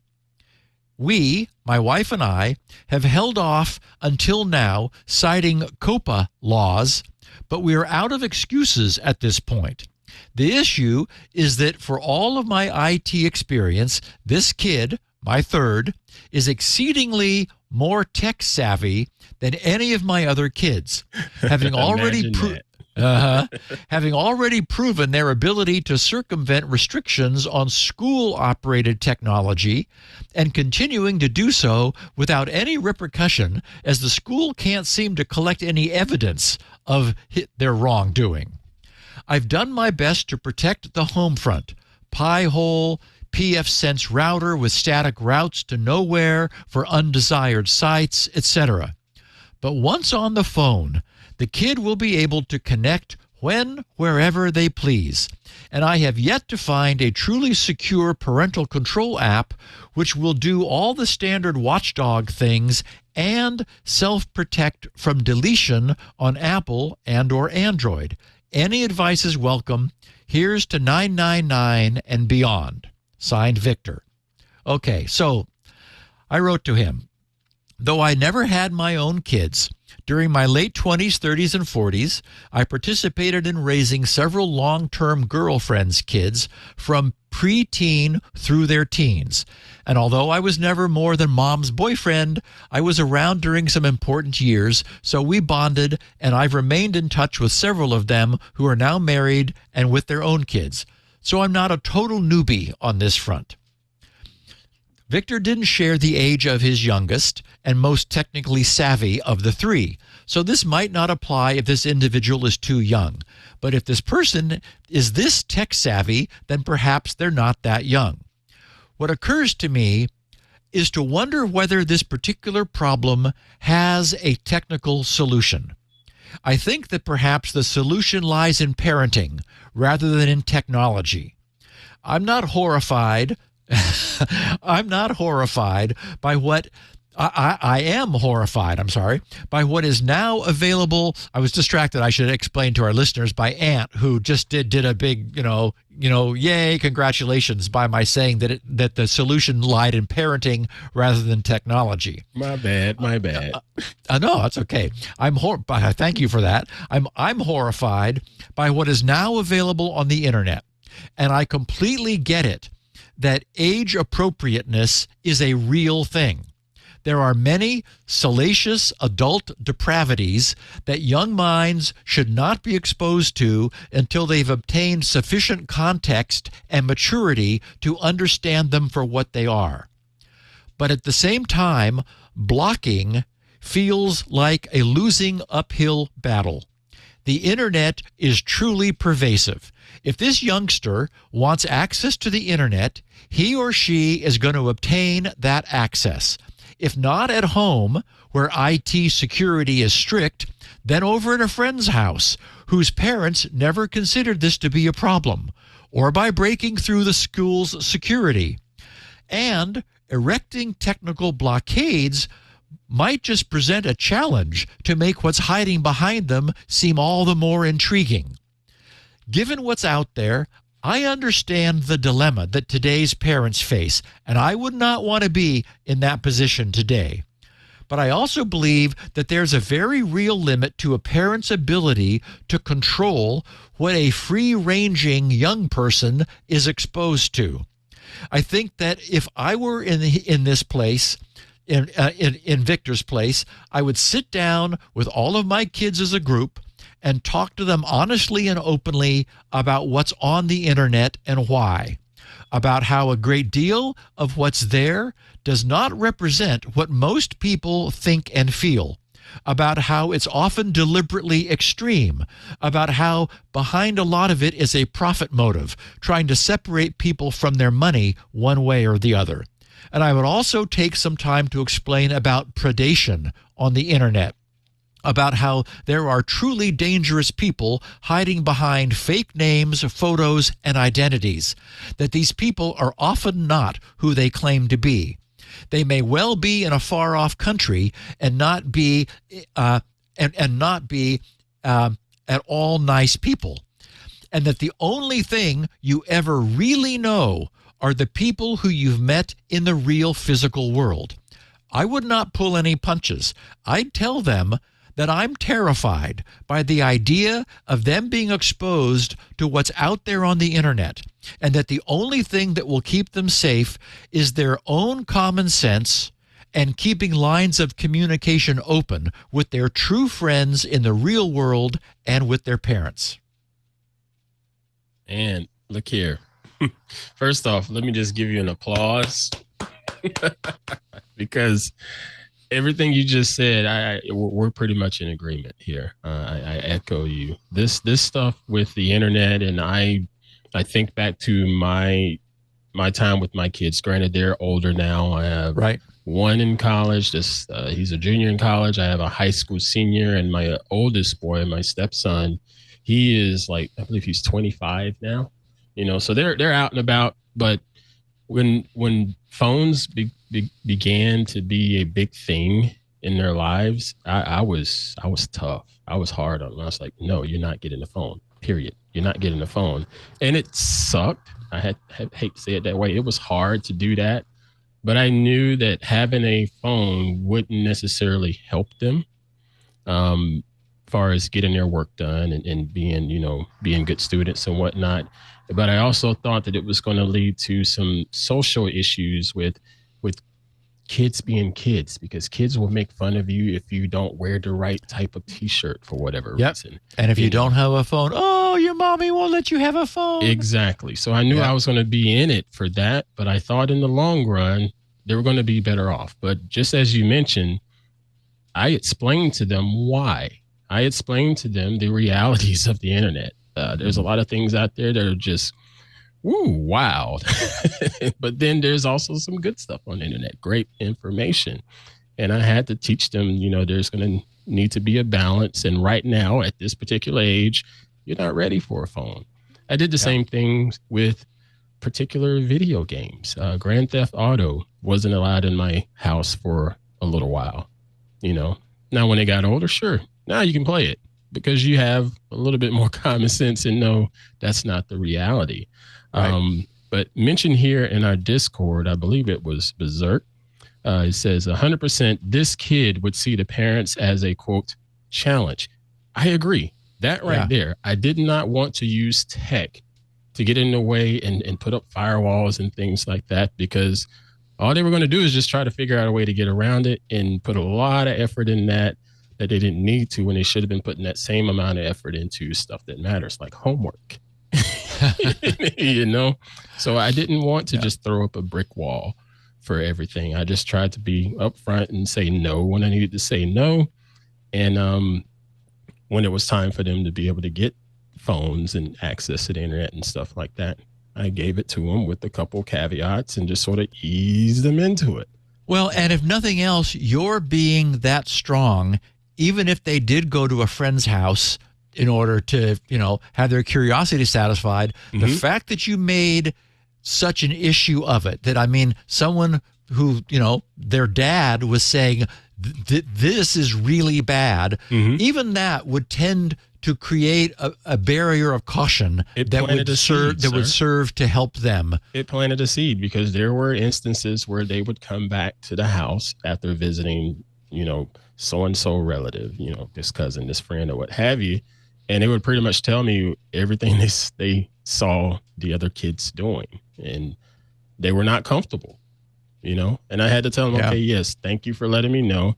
It's all right that they did this and that or what have you, but that's in their own home under their own parents' jurisdiction, not my jurisdiction. I appreciate you honoring our relationship and our agreement. And, well, it's very cool too that those lines of communication are kept open, because that's the crucial thing you want, is for them not to be sneaking around and keeping secrets and thinking that, that they can't share with their parents what's going on. And don't get me wrong, my kids are known as, quote, hardheads. I call them the hashtag hardheads. Wait, your kids? I can't imagine that. There's a reason for that, but but at the same time, I do appreciate them being able to come to me and their mother when it comes to stuff about technology and just information security and so forth, or social media, and we still have those talks. And like I said, they're a lot older now. And every now and then we still have some conversations about things we see on TikTok or things we see on Instagram or what have you, because it's a crazy world out there. It's not just the fact that something could be pornographic or whatever. Some things are just flat out lies sold as truth. Right. And they need to say, hey, I need to check my sources here, because that doesn't look right, But yeah, kudos to you. And I'm just applause to you, sir. So Alpha Geek asked, he said, I'm interested in your take of this from a security standpoint. And Amp, this is about cameras, so you're going to like this too. From a security standpoint, he said, thanks for the years of helping keep my brain sharp. As a double E, your podcast has helped me look smart at important times. So great. So what Alpha Geek was curious about, he provided me a link, was an interesting solution to the problem with deep fake photos, talking about, things being fake on the internet just now, Ann. The IEEE Spectrum magazine carried an interesting story about a new Leica camera that binds authenticating metadata into the photos it takes, then digitally signs them as they are taken. And there's more. So here's what the article explained. Article said, is that photo real? There's a new way to answer that question. Leica's M11-P, announced in late October, is the world's first camera with support for content credentials, an encryption technology that protects the authenticity of photos taken by the camera. The metadata system can track a photo from shutter snap to publication, logging every change made along the way. Award-winning photographer David Butow said, in the last few years, it's become easier to manipulate pictures digitally. Photographers can do it, and when the photos are out on the web, other people can do it. I think that puts in jeopardy the strength of photography, the sense that it's a true representation of what someone saw. In November of 2019, Adobe, the New York Times, and Twitter partnered to solve this problem by founding the Content Authority Initiative, CAI. Twitter left the CAI after Elon Musk purchased the company, but CAI now boasts over 200 partners, gave itself the difficult task of finding a long-term holistic solution for verifying the authenticity of photos. In 2021, it joined with another initiative called Project Origin to form the Coalition for Content Provenance and Authenticity, the C2PA. Leica's M11P is the first hardware embodiment of its solution. The camera has a toggle to flip on content credentials, which is based on the C2PA's open technical standard. The M11P then embeds identifying metadata, such as the camera, lens, date, time, and location, in an encrypted C2PA manifest. The M11P digitally signs the manifest with a secure chipset that has a stored private key. The manifest is attached to the image and can be edited only by C2PA-compatible software, which in turn leaves its own signature in the manifest. Once published, the image can display a small interactive icon that reveals details about the photo, including the device used to take the photo, the programs used to edit it, and whether the image is wholly or partially AI generated. It's still early days for content credentials, however, so support is slim. Adobe software is the only popular image editing suite to support the standard so far. The presentation of the data is also an issue. The interactive icon isn't visible unless an application or program is programmed to present it. David Butow said, the way this technology is integrated into Photoshop and Lightroom, which is what I use, is still a bit beta-ish. David used the Leica M11P for several weeks prior to its release, but he says these early problems are countered by one key win. The standard is easy for photographers to use. You shoot normally, right? There's nothing that you see, nothing that you're aware of when you're taking the picture.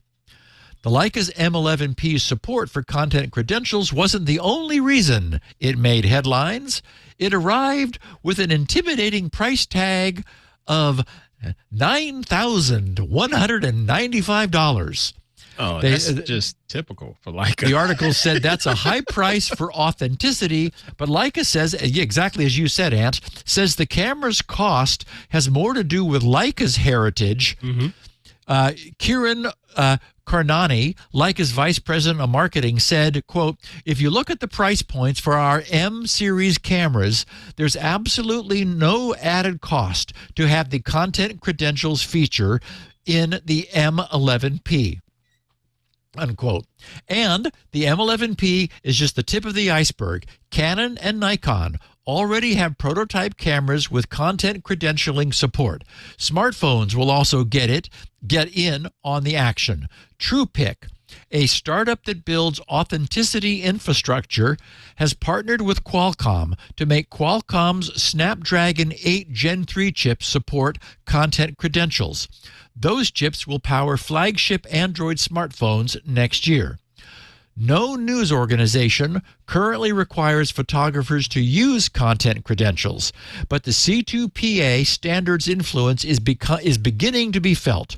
Karnani points out that the New York Times and BBC are members of the CAI, as are the Wall Street Journal, the Washington Post, the Associated Press, Reuters, and Gannett. Karnani notes that adoption is certainly a goal. So, back to Alpha Geek's question. This all sounds great on the surface. A digital camera contains a digital representation of an image, which can be digitally signed by the camera itself. The way this would be done is that metadata would be added to the image. Then a cryptographic hash would be taken of the combined file. That hash would then be encrypted using the camera's private key. Then at a later time, it would be possible to verify that not a single pixel of the original image had been tampered with by rehashing the image and using Leica's published public key to decrypt and verify that the hash bound to the image matches the one that was just made. But from everything we know of crypto, there would appear to be one glaring problem with this entire concept. Do tell. A web server's private key is secure only because no unauthorized people are able to obtain its key. If that key is in a hardware HSM, then that key won't even exist in the machine's memory, making it even less acceptable. Although asymmetric encryption offers many cool features and powers, it does still rely upon a secret being kept. Its private key must remain private. And that's the Achilles heel that I fear any digitally signing camera will face. A web server's private keys are safe only because no one has unauthorized physical access to its hardware. If you can get to the hardware, all bets are off. Just ask the folks that thought that encrypting DVD discs was a great idea. They thought, hey, no problem. We'll just embed all of the decryption keys into every consumer DVD player so that they'll be able to decrypt the discs. Right. Back in the day, my copy of DVD Decryptor was one of my favorite tools. I have no comment on that. It was and still is entirely legal to decrypt one's own DVDs. And I appreciated the freedom that afforded. In order for this Leica or any other camera to digitally sign anything, it must carry a secret. It's the camera's secret that makes its signature mean something. But the camera is obviously not locked up in some data center somewhere. Just like a DVD player, it must be out in the open to do its job. And everything history has taught us is that these secrets cannot be kept. Not under these conditions. And if that's true, it creates another new problem that we never had before. Digitally verified deep fakes. Once a camera's secret signing key escapes, deep fakes will be signed and digitally authenticated, making the problem worse than it was before. So it'll be interesting to see how this all turns out. Mark me down as skeptical and a bit worried. Okay, so yes, this story got my attention, and I spoke about this back in October on Tech News Weekly with our hosts, Mr. Micah Sargent and Mr. Jason Howell. October 12, 2023. This was right after the Adobe Max Creator Conference. And the big discussion was, of course, AI, but it was also about content authenticity. Adobe, as the emailer mentioned, has been working with the C2PA for quite a while now, a handful of years now. And so we've had some developments on this, and it was all good news. But just as you said, there are a couple caveats. First of all, the presentation. I could shoot something with my camera that is certified and has all of the proper encryption to put that badge on the image. But what if I put that on Instagram? Instagram's not going to show that badge. It's not going to mean a hill of beans, And then I never thought about the aspect that you brought up of that key being, out in the public and available to anyone. They could take it and make some totally ridiculous images that are fake, but they're properly signed. So they're still considered official, So right. Yeah, this was, I'm glad that this is in place. I'm glad that there's some headway being made here with the different partners with the CTPA, because it was Microsoft. I'm looking at the page now. Microsoft, BBC, Intel, Sony. So people are talking about this and they have good intentions, especially right now with this being November here in the U.S. and the official start of the U.S. election season. I think this is really important to figure out a way to get our hands on some of this content that's being put out there as mis and disinformation. But again, this is very early. It's not perfect, but it's a start. So, Andrew Draper said, if the EU demand their certificates are in our root store, could we not just remove them or have a script or extension that does? Okay, so great question. Many questions remain about this whole unresolved mess. For example, would the EU certs be countersigning traditional certificate authority certs? Based on the behavior that the EU wants, that could be a requirement. But if not, then removing those trust roots would prevent access to those EU web services that had only been signed by the EU certificates and had not been countersigned. Would these EU certs be trusted? Would they be trusted all by themselves if they're standing alone? If not, then we really don't have anything to worry about. So long as a traditional CA also needs to sign a website certificate, the EU signing would simply be adding additional information. But if this were the case, everyone would not be all up in arms over this, and everyone is. So it sounds like the EU certs are going to be able to stand alone, and that's a problem. So it appears that the EU wants their certs that way, to be able to stand alone. Would these EU certs carry some distinguishing mark that would allow an automated cert sweeper to uniquely identify and remove them? I suspect that the CA Browser Forum would require some form of clear designation, and the good news is that certs have all manner of means for carrying such markings. This would make a cert cleaner entirely safe. It would be able to identify those certs which were, based on this EU EIDAS law. One potential problem is that users of affected machines, such as in the enterprise, may have limited access to their machine's certificate root stores. But the biggest problem is that while those listening to this podcast and other in-the-know techies might know enough to clean their root stores, most of the world would not. Right. So yeah, even if some of us were to keep our machines clean, that doesn't help everyone else in the world. All right.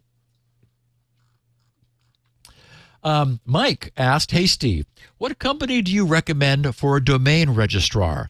I currently have all my domains with Google Domains, and they're moving to Squarespace. I only need a place to store the domains, as my name servers are with various other providers. Thanks, Mike.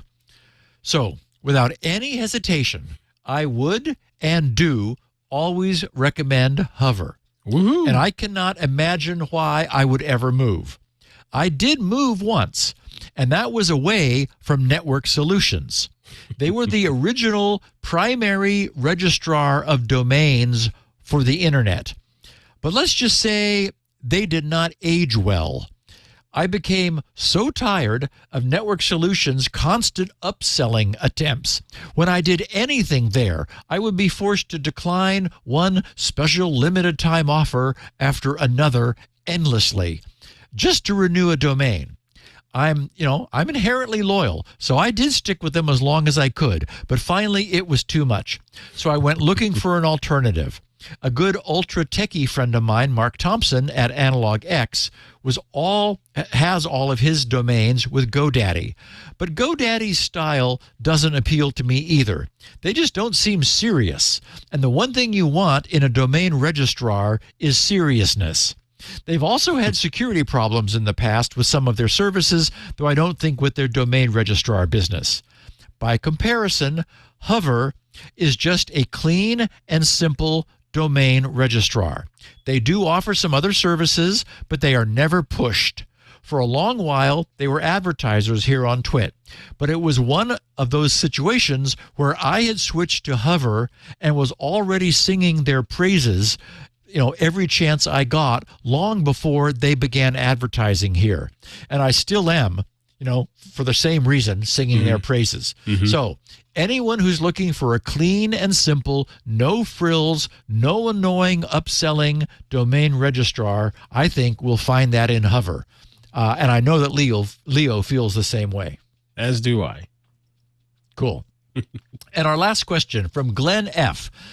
He said, "Hi, Steve. I was just listening to SN 949 and wanted to let you know that you may have been a bit overly charitable when describing Apple's motives around RCS. Looks to me like Google got creative and used the EU as a cudgel to, in quotes, encourage Apple to adopt RCS. From what I can tell, Apple's RCS announcement appears to coincide with the deadline for their response to the EU. Love the show and just recently joined Club TWiT due to all the great content. Glenn." Thank you. So, yeah, Glenn's tweet linked to an interesting article at The Verge. The Verge's headline reads, "Google turns to regulators to make Apple open up iMessage." And their tagline is, "In addition to shaming Apple for not supporting RCS, the search giant has reportedly co-signed a letter arguing that iMessage should be designated a core platform service under the EU's Digital Markets Act." Okay, so I read the entire piece, and I agree with Glenn's assessment. What Google really appears to want is to force Apple to open iMessage, since today's green bubbles are lame by comparison to the blue ones. I have a text messaging group where one of its 5 members is an Android user. As a consequence, the entire group is forced out of iMessage into SMS, and thus reduced to this lowest common denominator due to the presence of this one individual in our group who is not an iPhone user. So if Apple were to upgrade the rest of us iPhone people to RCS, then the green bubbles would be at parity with iMessage blue bubbles. But as for opening up iMessage, from a technical standpoint, I cannot see how that's really possible due to the closed security ecosystem iMessage lives within. I bet that's the last thing that Apple would consider doing. But the addition of RCS does seem like a clever countermeasure designed to take the pressure off Apple in this regard. And I think that Google should be happy with it. I know I would be. Again, what more do they need to do? Right. Basically giving iMessage features to the Android user community and allowing that to cross over into the iOS ecosystem. I think that sounds right. Yeah. And I'll just wrap up by reminding everyone the title of today's podcast is Leo Turns 67. And as I mentioned, last week's podcast was titled Ethernet Turned 50. So I decided to go with Leo Turned 67 since that's happening tomorrow. on November 29th. And even though he's currently sequestered in some far-off cave somewhere with no internet and no other technology, doubtless contemplating the nature of life, the universe, and everything, you might want to send him birthday wishes, which I'm sure he'll discover once he emerges and rejoins the rest of humanity, much as he'll be rejoining us this time next week. And Ant, thank you for being my host this week. Oh, Mr. Gibson, thank you so much. This was another fine and fun time here on Security Now. And yeah, kudos to you, Mr. Laporte. Happy birthday to you, and hope everything is going well in that cave or wherever it is you are right now this week. Oh, man. Again, Mr. Gibson, thank you so much. A lot of fun here on Security Now. I always enjoyed talking to you and listening to your coverage about what's happening here in the cybersecurity space. Granted, a lot of it is I'm not smart enough to understand, but you tend to break it down for even me. And it does help go a long way when I have to talk to those hard heads of mine about cybersecurity and what's going on out here in these internet. So thank you again, sir. It's my pleasure. Great to be with you, Ant. All right, everybody. We really do appreciate y'all hanging out with us today here in Security Now. We do this show each and every Tuesday. It's usually about 1:30 Pacific time, somewhere in that area. If Mr. Laporte's hosting, it's probably going to be a little bit later because y'all know how he rolls. Oh, wait a minute. I said that into the mic. Sorry. It's usually about 1:30 Pacific time, according to the website, 21:30 UTC. I don't know if that's right. Don't check my math. Make sure you check us out in whatever podcast application you enjoy and download the shows each and every week. Just go ahead and set your app to auto download, okay? Because that really helps us out. And of course, we appreciate all of our Club TWiT members for hanging out with us each and every week and supporting us. Club TWiT, you say? Yeah. Club TWiT is our awesome membership group here at TWiT. It's just $7 a month, and it offers you the opportunity to get all of our shows ad-free. You get access to our Discord server. We have a live chat going on in the Discord every time the shows are going on and recording.